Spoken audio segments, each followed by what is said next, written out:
So sarcomeres. So sarcomeres. Sarcomeres are myofilaments that are organized into repeated, continuous or repeated functional units, which are sarcomeres, called sarcomeres. So myofilaments are made up of sarcomere unit. This is the smallest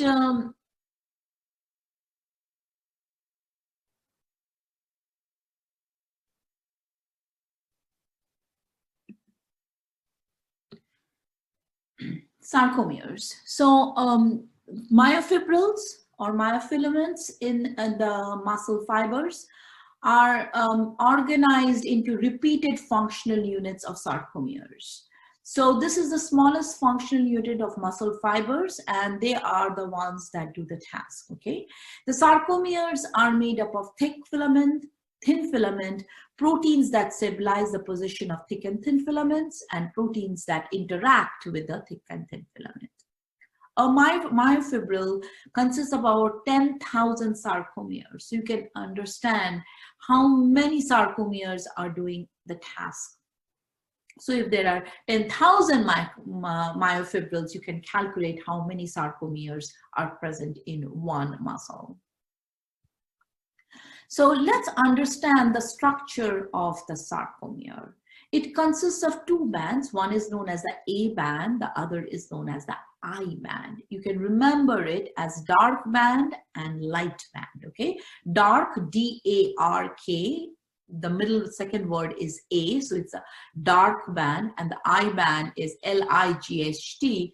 L-I, the second word is I, as such, you can remember it by the word light bands. Although I have to mention that this is not that the words originate from a different kind of a word, but this for you to remember, dark and the light band is easy to remember. So this is the dark band and this is the light band. The A band has the light and the has both types of filaments. It has the thin filament and it has the thick filament. The thick filament is shown by blue and the thin filament is shown by red, okay? So this region is, there is a region in here where both thick and thin filaments are present, and that's known as the zone of overlap. In the center, there is an M line where there's a concentrated number of thick proteins. There are certain proteins present in here, and this M line is required during the time of contraction so that the movement can go towards the M line. The thick filaments, as you can see it in here, has a spring-like protein attached to it, and this spring-like protein is known as titin, okay? And the thick and the thin filaments, at one point there is a Z line that divides it. So from Z line to Z line is one sarcomere. So within the sarcomere, there can be thick and the thin filament, there can be A band and the part of the I band, but this is the whole sarcomere that we are talking about. Okay, so remember these Z line, the titin, these are all proteins helping in the process to keep the thick and the thin filament in place. So the top picture in here shows you sarcomere at rest. So let's do this again. So there is an A band, the dark band, and an I band, which is a light band. The A band consists of thick and the thin filament, which is known as a zone of overlap. And in the center, there is the M line, and which is in the H zone. And this H zone only has a thick filament, no thin filament. The thick filament are kept in place by a protein which is known as titin, and each sarcomere is sectioned or is considered to be one unit between one Z line to the next Z line. So what happens during contraction? During contraction, as you can see it in the picture, that these the zone of overlap in here increases. Okay, you can see between this picture and this picture, the zone of overlap, which means the eye and the light and the dark band overlap more. So they are overlapping more in the process of contraction, which really makes sense. So whenever muscles are contracting, the thick and the thin filament are actually overlapping more. As a result, it leads to contraction. So this is a very fundamental and basic form of contraction we are learning right now. We will learn at length the details of this mechanism.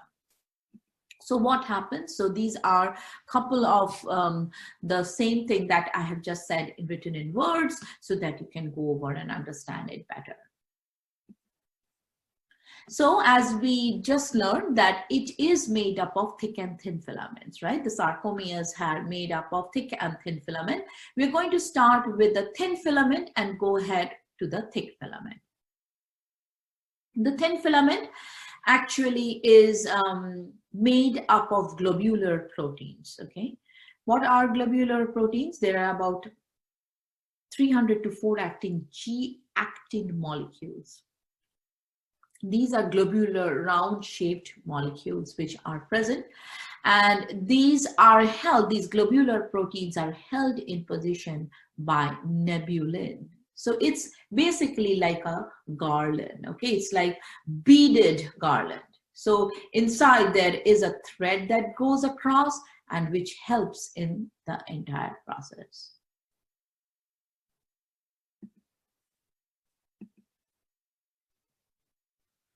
Okay, so let's understand this in a little bit different manner. So these G-actin molecules are just like these beads that you can see, right?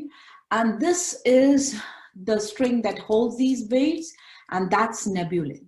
Okay, so there are about 300 and 400 G-actin molecules, which are these beads in here, and they are held in position by nebulin, as you can see it in here. Okay, so in addition to that, there is another protein which is known as tropomyosin, which actually attaches to the active sites of the G-actin molecule. Now, the G-actin molecule has 7 active sites, and tropomyosin attaches to these active sites. So if I consider my ring in here, and this is where it gets attached to it like this. Okay, so this remains attached to the active sites of it. So I want you to understand the ring has 2 parts in here. I want to show it to you. Okay, so it has 2 parts. This is one part and this is the other part.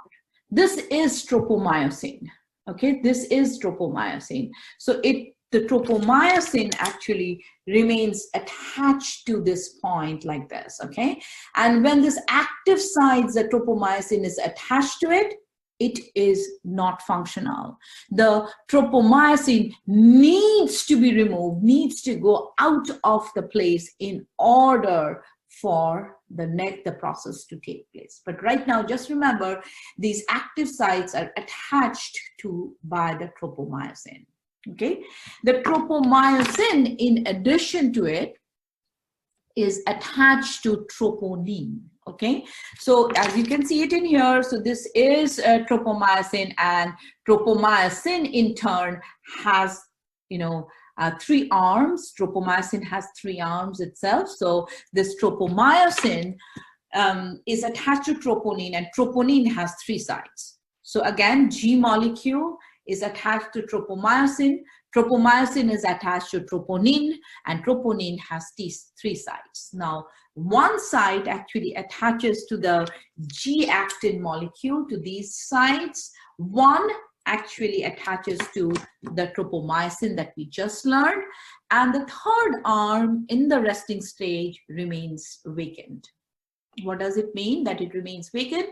It means that it is At the resting stage, there is nothing attached to it, but when contraction is initiated, that third arm, the calcium comes and attaches to it. Okay, now this coming of calcium and attaching to it is absolutely necessary for contraction to take place. Okay, so let's review this once more. So these are the globulin molecules. This is the nebulin that holds it. In here, there is tropomyosin, to which it is attached to the active sites of the G-actin, and the tropomyosin in turn is attached to this side, which is troponin, and the troponin has three arms. Number one, it attaches to the G-actin molecule. Number two, it is attached to the tropomyosin, and number three remains vacant for calcium to come. Okay, so before we go ahead, I want you to understand that this troponin-tropomyosin complex that is formed, that is basically blocking the active site of the G-actin molecule, needs to move in order for contraction to take place. So if you look in here, again, these are the globulin molecules. You can see shown in yellow are the active sites. In this active sites, tropomyosin is attached. To the tropomyosin is attached troponin, and troponin has three arms. Then comes the next part, which is the thick filament, which is relatively easier to understand. The thick filament is exactly like this. It has an arm, it has a hinge region, and it has a head region. Okay, so this is known as the tail, this is known as the hinge, and this is known as the myosin head. So the thick filaments are made up of myosin proteins. They have three major parts. One is the tail, as you can see, then it has a hinge, and then it has a head region. Now this head region is absolutely needs to be flexible in the case of attachment and detachment with the thin filaments. So attachment and detachment between the thick and the thin filament, which is basically like sliding past each other, is the fundamental mechanism by which muscle contraction takes place. So, what is the sliding filament theory? This theory was made long back, but it was this is a theory that we still is used even now, because it has been made so well, and it is still applicable to understand the basic mechanism of muscle contraction. So if you look in here, this is the resting stage.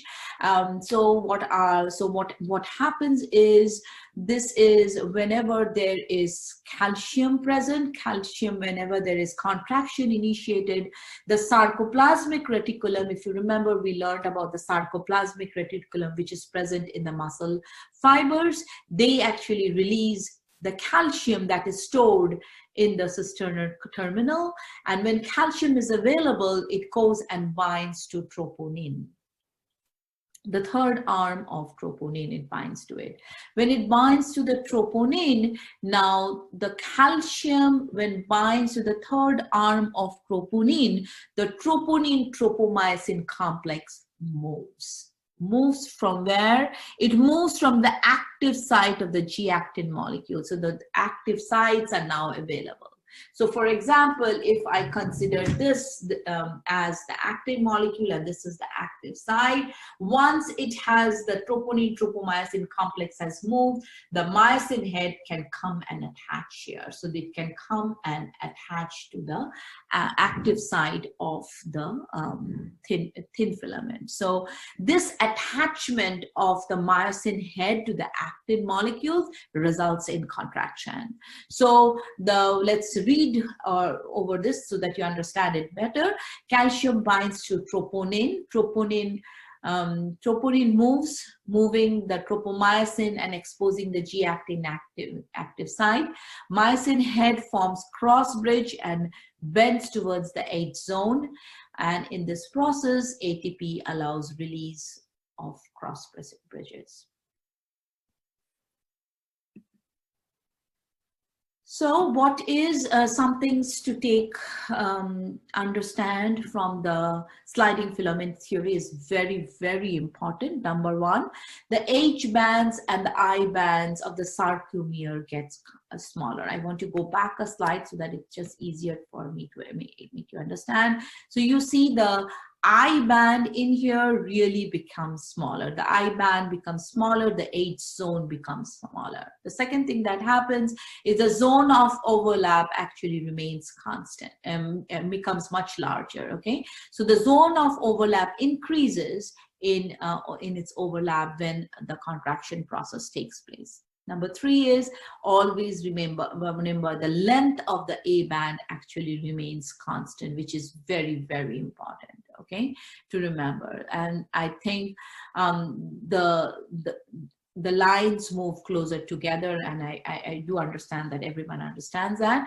So for the sliding filament theory, one last thing to take home is remember the I band and the Z line. The Z lines are actually coming close together, but the I band and the H zone reduce in size. They reduce in size.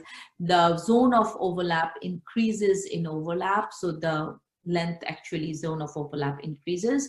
The A band remains constant, okay? So the A band always remains constant even when contraction is taking place.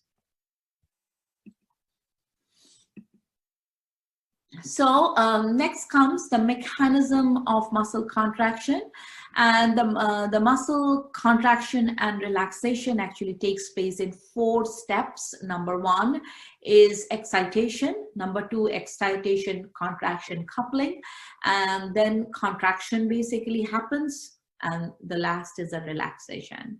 I want to make you understand that each of these steps are all important, including the relaxation step. So just to reinstate is that contraction process actually happens in 1, 2, and 3 step, and the last step is relaxation, and it is also equally important. Okay, so so that we understand that we can't just have contraction and no relaxation phase, and then the muscle is not going to work.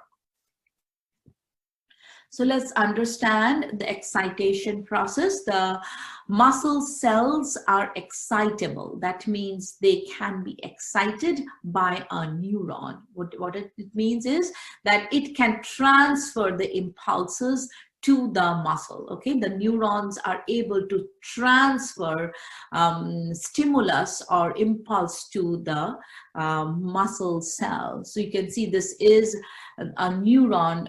This is the axonal end of the neuron, and it can bring in action potential, which is nothing but an impulse to the muscle. What happens when this action potential or impulse comes in? It causes the release of calcium from the sarcoplasmic reticulum. When the sarcoplasmic reticulum releases calcium, the calcium goes and binds to the troponin molecule. As a result, when troponin gets bound to calcium or calcium gets bound to troponin, the troponin-tropomyosin complex moves. Myosin heads at this time get exposed active sites of actin, which is a thin filament. They bind to it and contraction happens. Okay, so the first step, which is the sending the acetyl, the neuron sending impulses to the nerve, to the muscle, the nerve sending impulses to the muscle, is the first step of excitation. So we'll do that first. Okay, so this is the excitation process. Is that you can understand this is the neuronal end. The neuronal, we haven't done nervous system, but just an overview is a neuron had the end of has 3 parts. Okay, it has a cell body, it has dendrites, and it has axon. The end of the axon is known as the axonal end, where there are several vesicles around it. Okay, now these vesicles carry some neurotransmitters. Okay, and in this case, in the case of muscles, the neurotransmitter is acetylcholine. Okay, so once there is action potential is initiated, it comes into the synaptic terminal where these muscles actually fuse to it and they actually come into the synaptic cleft. Okay, so these acetylcholine that are present in the synaptic cleft now are ready to be taken up by the muscle cell. Now in here, so this is the muscle cell or muscle fiber, you can say, and on the muscle cell there are certain receptors. These are acetylcholine receptors. Okay, these are the receptors of the neurotransmitters that are released from the axonal terminal.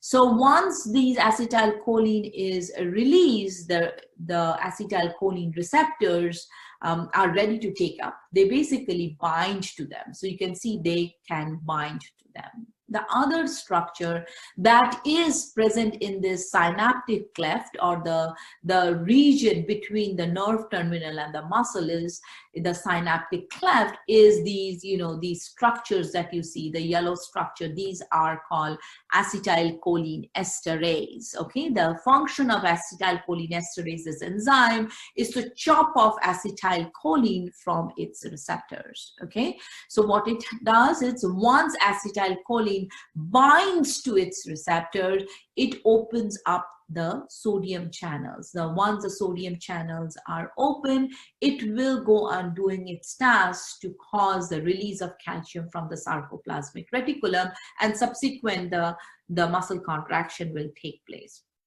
But what happens at this end, at the neuronal end, is once the sodium has moved in and has initiated the calcium release, then there is no more need of acetylcholine to bind to its receptor because it has already done its task. At that point, these acetylcholine esterase, the enzyme that I was talking about, they basically chop off these neurotransmitters from its receptors, and then they are recycled back into the synaptic cleft or synaptic vessels so that they can be reused again. That's one part of the story. We are more interested in the next step. Once sodium moves in, what happens? Once sodium has moved in, it will initiate the release of calcium from the sarcoplasmic reticulum.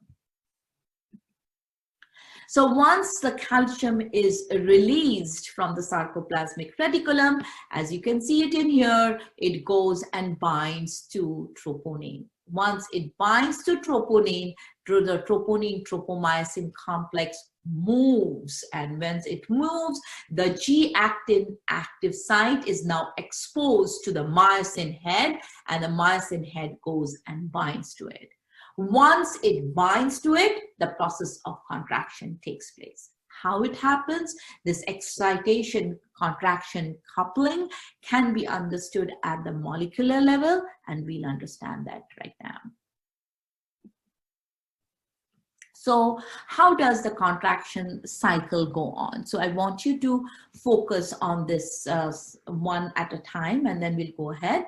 So this is the actin molecules, or F-actin molecule, or the thin filament that we have learned just before here, a few slides before. These are the globulin molecule, as you can see, and they are attached to the tropomyosin, and tropomyosin in turn is attached to troponin. At the resting stage, tropomyosin troponin complex block the active site of the G-actin. Now, the myosin head, on the other hand, the myosin head plays a very important role, because what it can do is it can take up energy molecules, ATP, and convert them into ADP and PI and store them. Okay, it does not store it in the form of ATP, but it stores them in the form of ADP and PI. So now this adenosine diphosphate, the myosin head is now charged, it has energy, and so once calcium is available and tropomyosin troponin complex moves, this myosin head is now ready to get attached. So this is, at this point, the the myosin head goes and attaches to the active site of the G-actin molecule.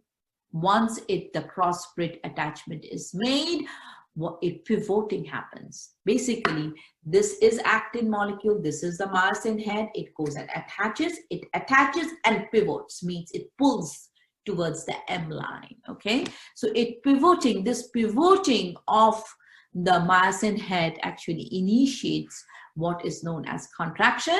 Once this pivoting happens, the myosin head gets detached. Once that ATP that was there stored in the myosin is used in the process, and the myosin head now takes up another molecule of ATP, converts it in ADP and PI, and stores it in there. Okay, and as such, it is ready for the next cycle to take place. This entire process goes over and over again in order for the contraction cycle to take place. So this is the third step of contraction. And then these are, the different steps as we have spoken right now. Just let's review it once more before we go to the next slide. So the neuron comes in, brings in the neurotransmitters bind to it, sodium channels open, which causes the release of calcium from the sarcoplasmic reticulum. The sarcoplasmic reticulum releases calcium, and this calcium then goes and binds to the troponin. As a result, troponin tropomyosin complex moves, which causes the myosin head to go attach to the actin molecule. As a result, contraction takes place.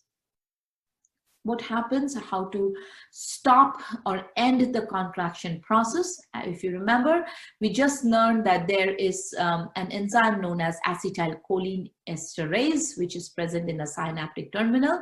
It is able to chop off the acetylcholine from its receptors so that no further influx of sodium takes place, and calcium, since there is no influx or a stimulus or sodium influx is no longer taking place, the calcium actually goes back to the sarcoplasmic reticulum. In the absence of calcium, troponin no longer moves the troponin tropomyosin complex, which blocks the active site. As a result, the process of relaxation starts and no contraction further takes place. Okay. So let's view this animation. It will help you to understand the process better so that we can go ahead with the next step of relaxation.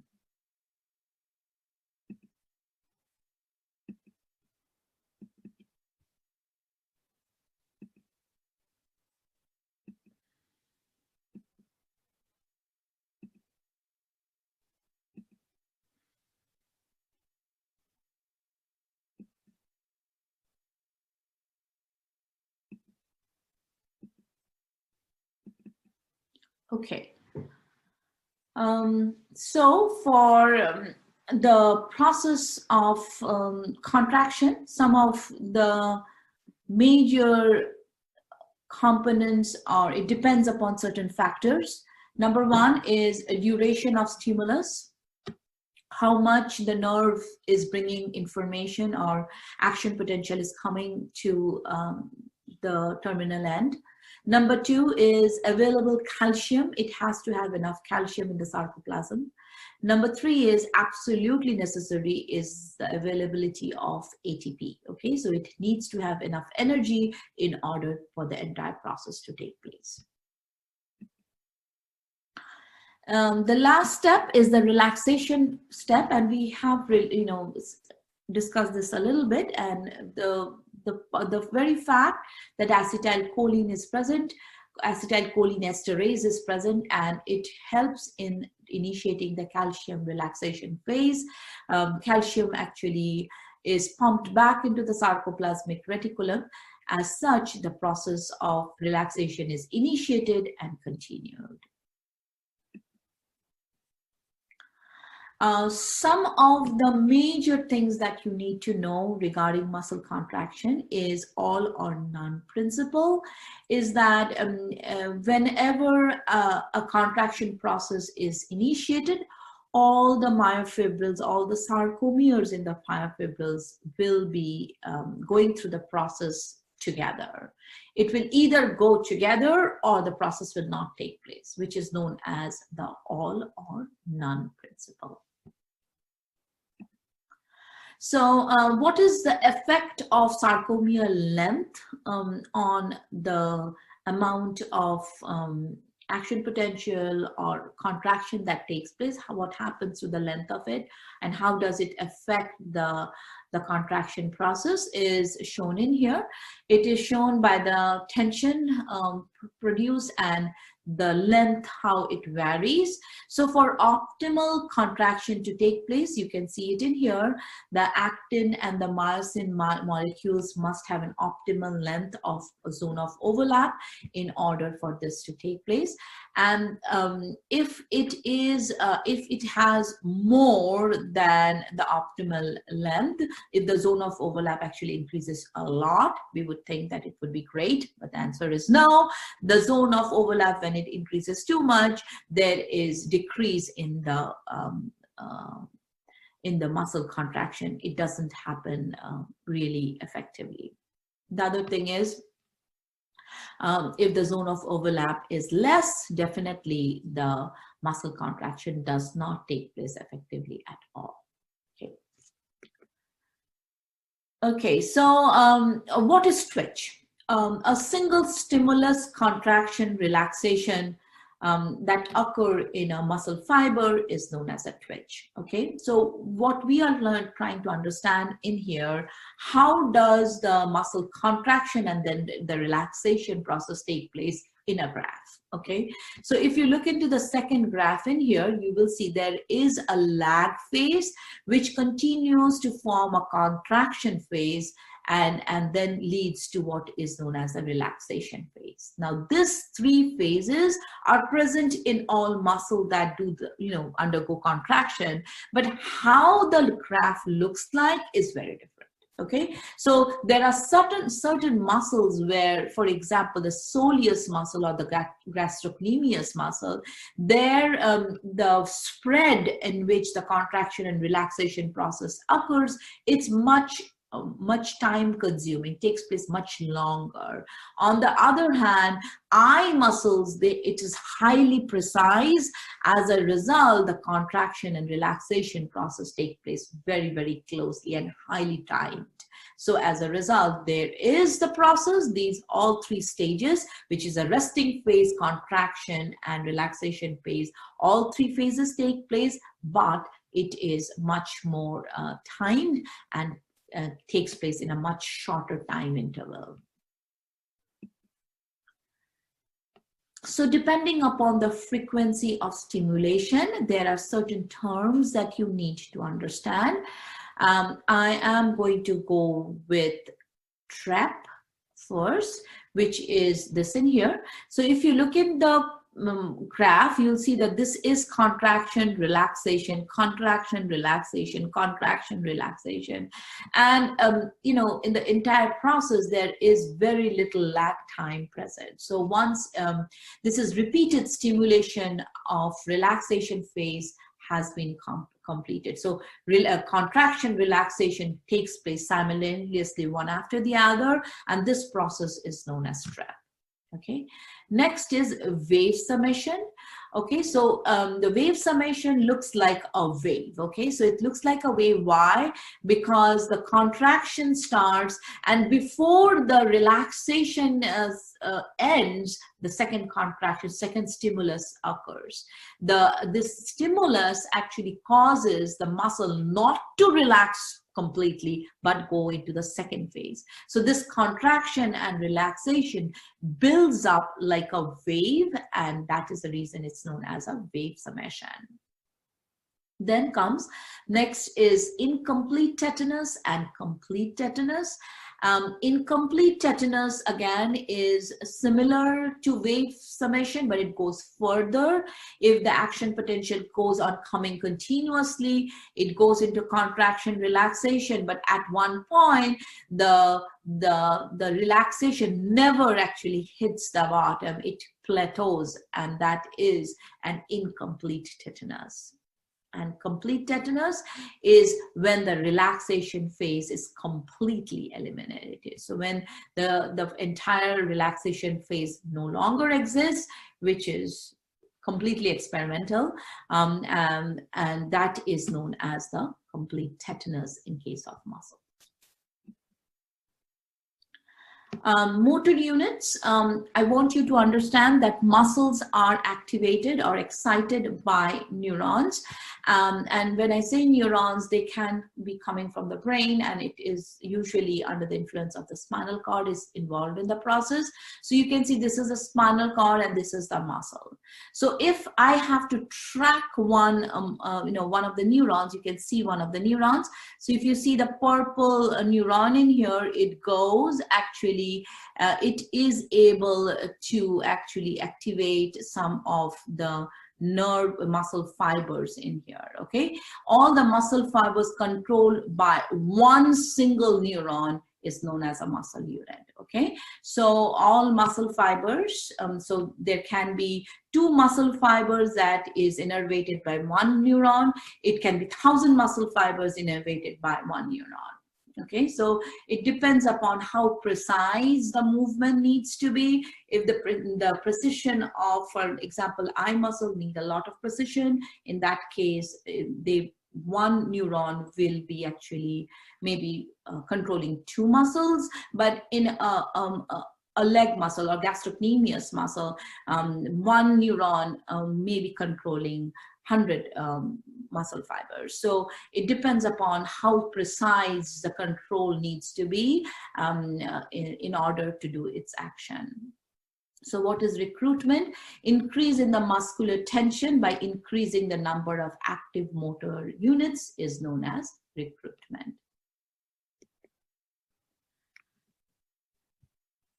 So